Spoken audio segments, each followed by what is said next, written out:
But the chief priests and the leaders convinced the crowds to ask for Barabbas to be set free and for Jesus to be killed. Pilate asked the crowd again, "Which of these two men do you want me to set free?" "Barabbas," they replied.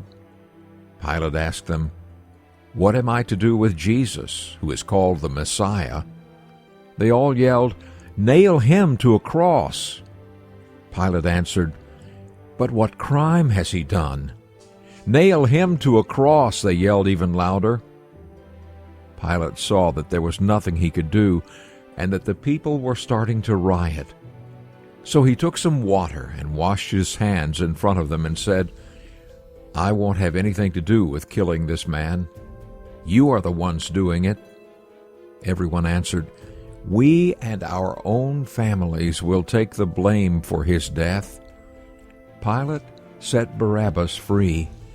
Then he ordered his soldiers to beat Jesus with a whip and nail him to a cross. Those words come from Matthew 27, verses 20 to 26. Jesus went to the cross, and Barabbas was set free. Barabbas was the first person to be set free because Jesus took the punishment instead of him. The Bible does not tell us, but I hope Barabbas came to know Jesus as his Lord and Savior. That would mean that Barabbas was like the first drop of rain in the flood of saved souls that covers the earth. If you are part of that flood, then you can rejoice every day that Jesus took the punishment that you deserved because of your sins.